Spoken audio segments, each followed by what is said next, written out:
Inside every single F-35 stealth fighter, the most advanced warplane America builds, there are an estimated 418 kilograms of rare earth elements. Nearly 1,000 pounds of exotic metals, woven into its engines, its radar, its targeting systems. And here is the part the Pentagon does not like to say out loud. Almost none of those metals can be refined inside the United States. To build its own frontline weapon, America effectively needs another country's cooperation. This is not a story about a mineral that is running out. Rare earths are not even that rare. It is the story of how one nation quietly took control of the 17 elements that the entire modern world runs on, and turned them into one of the most powerful economic weapons of the 21st century. By the end of this video, you will understand how it happened, why it is almost impossible to undo, and why it is escalating right now.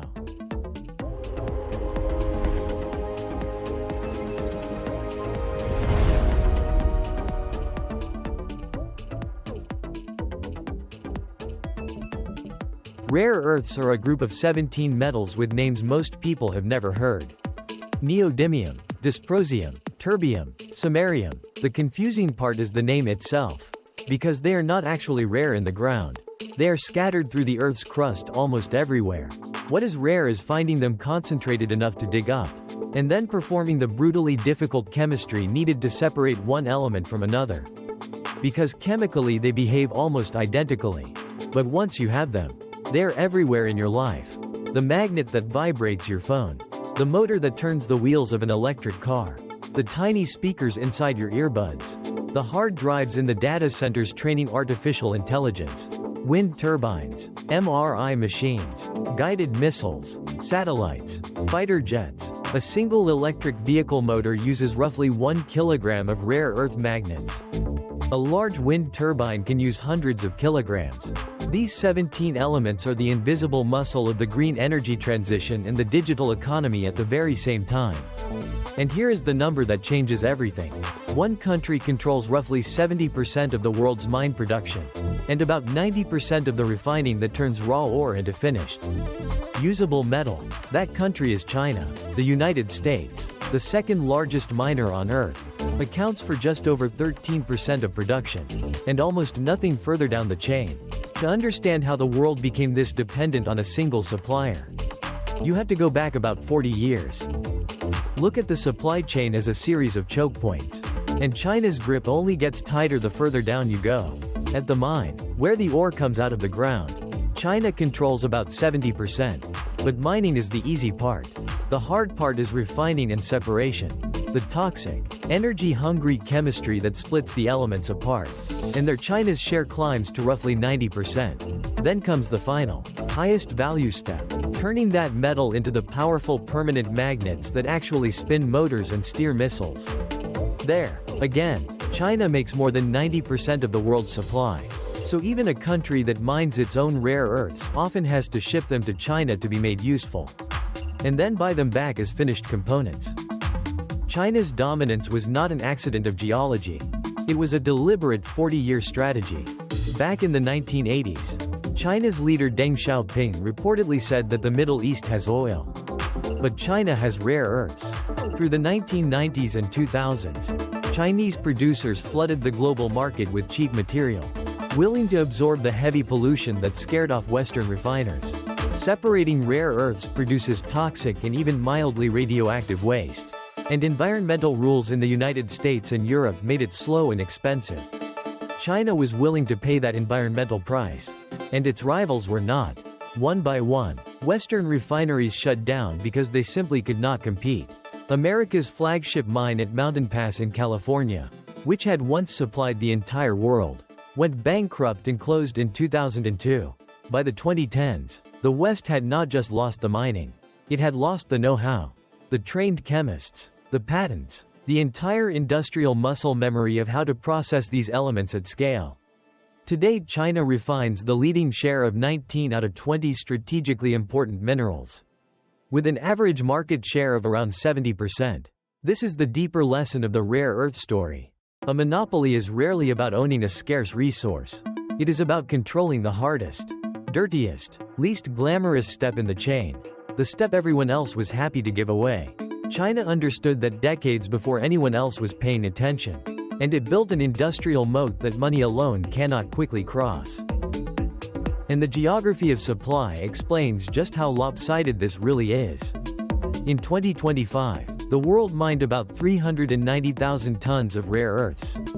China alone accounted for roughly 270,000 of them. The United States came a distant second. After that, the numbers fall away quickly to Myanmar, Australia, Thailand, and a long tail of smaller producers. And remember, this map only shows where the ore is dug up. The refining map would be even more extreme, an almost solid block of color over China. Reserves are actually spread across the globe. So this is not a story of one country sitting on all the deposits. It is a story of one country being willing to do the dirty, difficult work that turns those deposits into power. For decades, this dependence was a quiet, theoretical risk. Then China showed the world exactly how the weapon works. The first warning came in 2010, when a territorial dispute with Japan flared up, and China abruptly slowed rare earth shipments to Japanese industry. Prices spiked, factories scrambled, and Tokyo got the message. But the real demonstration came in 2025. In response to a wave of American tariffs, Beijing rolled out not one but two rounds of export controls. In April and again in October. It added 7 of the most defense-critical heavy rare earths, including dysprosium, terbium and samarium, to its dual-use export control list, requiring special government licenses for any foreign buyer. And even when Beijing later paused some of the harshest October measures as a goodwill gesture, that expanded control list stayed firmly in place. The effect was immediate and measurable. By December of 2025, China's exports of less processed rare earths had fallen to around 4,400 tons, roughly 16% below the year's monthly average. What makes this leverage so dangerous is its precision. China does not need a full embargo to cause pain. It can simply slow down the paperwork, delay a few licenses, demand sensitive end-use details, and let uncertainty ripple through every factory on Earth that depends on a steady flow. It is a tap that can be turned, quietly, at will. And here is what makes this moment so combustible. Just as supply is being squeezed, demand is exploding. 3 of the biggest forces reshaping the global economy all run on the exact same handful of magnets. The first is electric vehicles. Every EV motor needs rare earth magnets, and the world is now building tens of millions of them every year. The second is clean energy. Each large offshore wind turbine can use a ton or more of magnet material, and countries are racing to build thousands of them. The third, and newest, is artificial intelligence. The data centers behind every AI model are filled with hard drives, cooling systems and power infrastructure that lean on these same elements. So the green transition, the digital economy, and now the AI boom are all pulling from one narrow tap. At the very moment the country controlling that tap has shown it is willing to turn it. Analysts expect demand for the most critical magnet metals to climb sharply through the rest of the decade, while new non-Chinese supply trickles in slowly. When demand accelerates and supply is politically controlled, you do not just get higher prices. You get leverage, and you get vulnerability, baked into the foundation of the modern economy. Nowhere is the vulnerability sharper than in defense. Modern weapons are saturated with these metals, beyond the roughly 400 kilograms widely estimated for each F-35.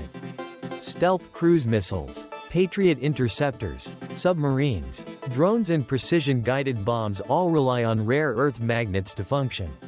When the United States burned through its missile stockpiles in recent conflicts, restocking ran straight into the same wall, because the materials it needs to rebuild largely flow through China. That is why, in June of 2026, the Pentagon stepped in directly, with a $725 million loan aimed at closing what officials call the metallization gap.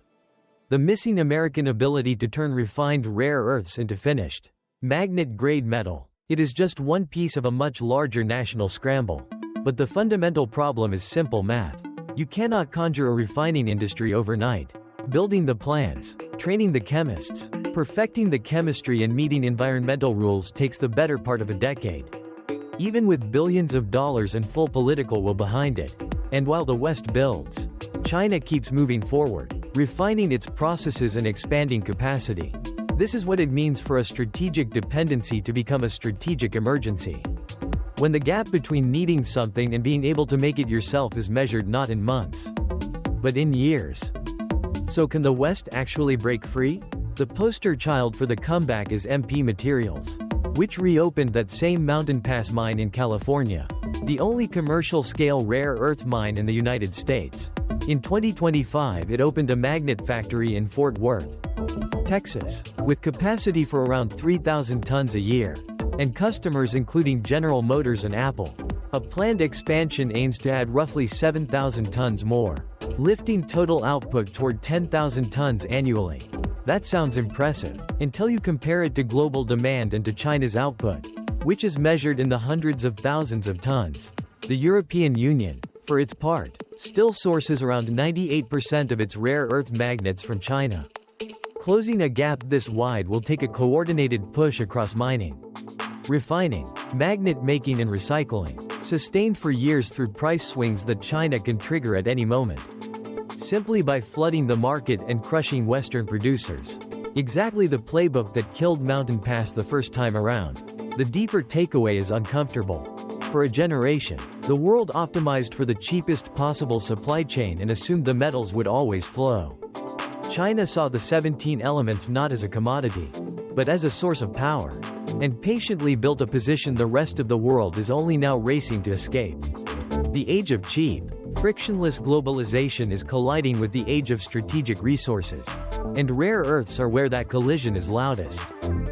If you learned something new today, subscribe for more data stories that explain the forces quietly reshaping Asia and the world.